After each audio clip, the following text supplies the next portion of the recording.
انت محتاج طول ما انت صايم تلاقي طاقتك موجودة، تركيزك موجود، قادر تقوم بشغلك عادي، مش اللي هو انت كل الوقت عمال تفكر المغرب هيبدا امتى يا جماعه، انا عايز اكل. يعني بصوا اللي هو مش قادر. كون ان انت متعود ان انت تاكل حاجه حلوه او بتحس ان الحاجه الحلوه دي بتديك طاقه، انت مالكش ذنب فيها. هتتعلم معايا النهارده شويه تولز، ادوات هتساعدك ان انت تخش رمضان بفكر مختلف، وفي نفس الوقت تخرج من رمضان كسبان حاجات كتير جدا وخسران وزن كمان.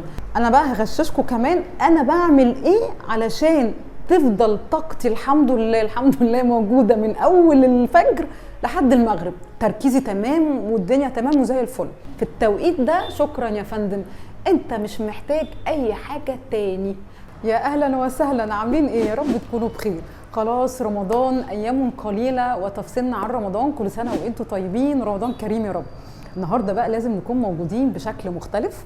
هتتعلم معايا النهارده شويه تولز، ادوات هتساعدك ان انت تخش رمضان بفكر مختلف، وفي نفس الوقت تخرج من رمضان كسبان حاجات كتير جدا وخسران وزن كمان.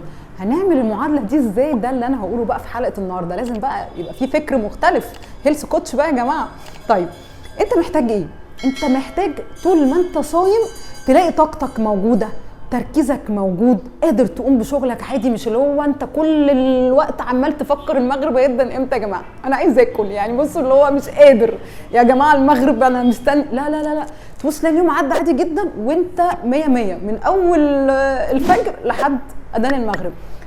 انا بقى هغششكم كمان انا بعمل ايه علشان تفضل طاقتي الحمد لله موجوده من اول الفجر لحد المغرب، تركيزي تمام والدنيا تمام وزي الفل.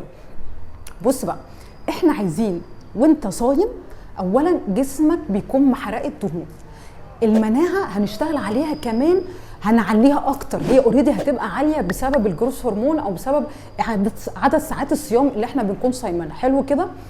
احنا عايزين نفهم ان احنا وانت صايم كل اللي انا بحكي فيه ده، وان انت تكون طاقتك موجوده وتركيزك موجود ومركز في الشغل، اساسه ما بعد المغرب.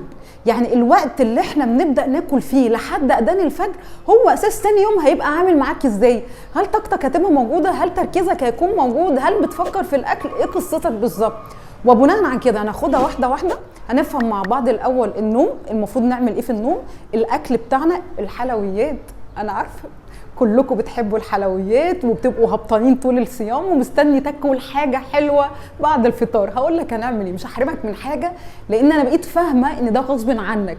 انا عايزه اكل حاجه حلوه، حلها لي، هنعملها وهيلثي كمان يا عيله. طيب هناخد اول حاجه النوم.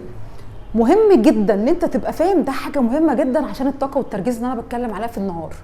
لو انت بقى من الناس اللي انت هتبدا تصلي طول الليل وتنام عدد ساعات قليل، فما تطلبش تركيز وما تطلبش طاقه. انا هقول لك انا بعمل ايه وانت حاول تطبق ده وتظبط الساعه البيولوجيه بتاعتك قبل رمضان. ايفن حتى لو ما عرفتش تعمل كل حاجه، المهم اكتب ورايا واللي تقدر تعمله من الحلقه دي ابدا ان انت اعمله. احلى حاجه في الدنيا ان انت تخلص صلاه العشاء بتاعك وتدخل تنام، تصحى الساعه 3، 6-7 ساعات في رمضان في التوقيت ده. شكرا يا فندم، انت مش محتاج اي حاجه تاني. قصه بقى ان انت تسهر طول الليل عشان تصلي الفجر وتنام لك 2-3 ساعات وتيجي العصر تنام 2-3 ساعات والكلام اللطيف ده مش هياكل عيش. حلو. طيب دي اول حاجه. تاني حاجه يا فندم، الاكل اللي انت هتاكله في الفتره اللي احنا بناكل فيها دي مهم جدا لتاني يوم. قبل ما نتكلم في الاكل يهمني جدا ان انت تفهم مع اذان المغرب انت بتعمل ايه. بتشرب كوبايتين ميه حلوين، عندك تمرايه او 3 تمرات، حاجه مسكره هي جميله لطيفه، نص كوبايه لبن معاه بقيته ميه، ما يبقاش كلها كوبايه لبن. تمام. عايزين بقى تحط جوز هند، تحط مكسرات، اتس اوكي، عيش حياتك، انجوي. احلى حاجه ايه بقى؟ ان انتوا تتعلموا التول دي. انت وانت جعان، انت ميت مش قادر، عايز تاكل، الهانجر سكيل ده هيعلمك حاجه لطيفه جدا. انا المفروض ان انا رقم 5 ده اللي هو لو انا جعان ولا شبعان، الجوع اللي هو 1 ده، كل ما بروح ناحيه الجوع ده فاحنا طبعا في رمضان بنبقى 1 جعانين جدا جدا. الشطاره بقى اللي انا بعمله ان انا مش هرجع ان انا اكل على طول، بالتالي لو انا اكلت على طول ممكن اعمل كده مش قادره واوصل لرقم 7 و8 و9 و10 والارقام اللطيفه دي ناحيه الشبع. مش عايزه اشرح بس عشان ما اطولش الحلقه، ممكن ابقى اعمله حلقه لوحدها اشرحه بالتفصيل.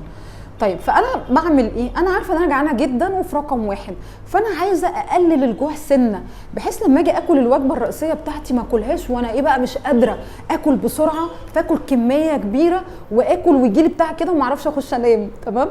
فانا بعمل طبق سلطه لطيف. انا هكون لايف معاكم على طول، دي مفاجاه، هكون لايف ان شاء الله يعني معاكم في مطبخ بدايه جديده. هنبقى لايف في رمضان، نقدم بقى كل يوم افكار جديده للاكل صحيه، وافكار سلطات، وافكار عصاير.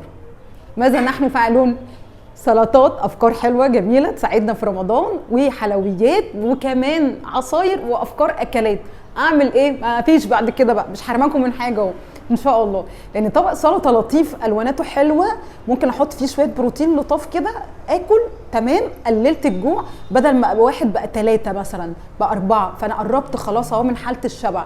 ساعه واجي اكل بقى الوجبه الرئيسيه بتاعتي اللي اوريدي مش هيبقى فيها سلطه، هيبقى فيها مصدر النشويات بتاعي ومصدر البروتين بتاعي، يبقى انا كده هاكل وخلاص انا عارفه انا بعمل ايه. فانت اتعامل بهذا السكيل، ان انت ما تاخدش على الوجبه على طول، هدي الجوع شويه، هديه، قول له استنى عليا يا باشا كده، انت جعان جدا صح؟ طب خد اهو، وهروق عليه، وبعد ما اروق عليه ابدا اديله الوجبه بتاعته.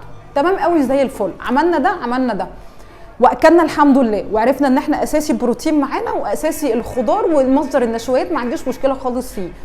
البروتين من الحاجات المهمه جدا اللي انت تركز فيها في فتره اللي احنا بناكل فيها. البروتين بيحتاج طاقه، جسمي بيبذل مجهود عشان يحرق البروتين، فده هيساعدك جدا جدا جدا ان انت تعلي معدل الحرق بتاعك. مهم جدا ان انت تبقى انت فاهم ان وجبه السحور بتاعتك ده اساس البنزين بتاعك تاني يوم. احنا اتكلمنا في نوم هيديك تركيز ويديك طاقه، والاكل اللي انت هتاكله في السحور هيديك طاقه وهيديك باور، وفي نفس الوقت تحس ان انت تمام. محتاج ايه يا فندم؟ محتاج الياف حلوه جدا، سواء جايه من خضار ورقي مثلا، خاص بقى البروكلي، الخضار الورقي بتاعنا، الجرجير، كل الخضروات بتاعتنا الحلوه اللطيفه دي. معانا مثلا حاجات زي البنجر، حاجه مثلا سلطه بنجر مع برتقال مثلا مع ميكس وخضار تاني. معايا بقى شويه بروتين، سواء بيض مسلوق، بيض مقلي، فراخ، وات ايفر البروتين اللي انت هتحطه. معانا زبادي، يبقى لطيف جدا معانا الزبادي في وجبه السحور. يبقى انت تركز لي في وجبه السحور على الياف في الخضار، وموجود كمان فواكه بيكون فيها الالياف، بلس بيبقى فيها ميه، الخضار الورقي بيكون فيه نسبه ميه حلوه جدا، بلس تركز لي على البروتين، وتركز لي على النشويات اللي هي تكون معقده اللي احنا خلاص حافظينها دلوقتي مع بعض. حلو جدا، حلو كده. لو انت اخدت وجبه زي دي، انا عن نفسي مثلا كرحاب كمثال ممكن اضرب كوبايتين زبادي من انا بعملهم في البيت، مع 6 معالق شوفان مثلا كامل حبه، مع قرفه، مع كاكاو، مع مش عارف مكسرات، مع جوز هند، فواكه، فراوله، بضرب بقى طبق حلو كده، وده بيظبط معايا لاخر اليوم، لتاني يوم عادي جدا. والعكس ممكن يبقى شوفان وبيض. المهم اكل وجبه مشبعه فيها الالياف وفيها بروتين وفيها نشويات معقده كده، انا بدي احساس شبع عالي جدا، وبدي وجبه مغذيه فيها مضادات اكسده هتعلي اوميجا 3، طبعا بتعلي لي التركيز تاني يوم، نايم كويس، فهصحى الاقي طاقتي موجوده. الكافيين انا باخد القهوه بتاعتي بعد السحور، يعني انا بتسحر مثلا على الساعه 3 ونص، ابدا اخد فنجان القهوه بتاعي، هو المغرب الفجر طبعا بيبدا دلوقتي 4 ونص، فالساعه 4 اكون واخده قهوتي وكده تمام كده، يومي بدا. وانتوا اعملوا ده، يفرق جدا معاكم. طيب عايزين نتكلم في ايه تاني؟ الحلويات، ودي اخر حاجه هختم بيها الحلقه بتاعتي عشان مش عايزاها تطول. الحلويات يا جماعه انا عارفه وفاهمه يعني ايه انت متعود تاكل حلويات. ليه بقول فاهمه؟ لان انا دلوقتي درست هيلث كوتشنج، وفاهمه ان البيهيفير، السلوكيات، بيبقى وراها افكار ووراها مشاعر انت مالكش يد فيها. والله كون ان انت متعود ان انت تاكل حاجه حلوه، او بتحس ان الحاجه الحلوه دي بتديك طاقه، انت مالكش ذنب فيها. ده سلوك انت بتعمله وراه حاجات كتيره انت ما انتش عارف ان انت مالكش ذنب فيها. فتعمل ايه؟ كل الحاجه الحلوه اللي انت نفسك فيها. لو هتاكلها ان هيلثي، وطبعا انا مش ريكومند ده، يبقى هتقنن الكميه قوي، يكون بعد الفطار. هتاكلها هيلثي، اقول لك ويلكم بيك في عيله بدايه جديده، واستناني بقى في مطبخ بدايه جديده نعملها مع بعض، نعمل عصاير ونعمل حلويات وننجوي، وهناكل وهننبسط، ونغطي الرغبه اللي عندنا من غير اي تأنيب ضمير ومن غير زياده وزن. ده اللي احنا نعمله ان شاء الله بامر الله. ادعوا لي واكون موجوده ان شاء الله في مطبخ بدايه جديده معاكم بامر الله.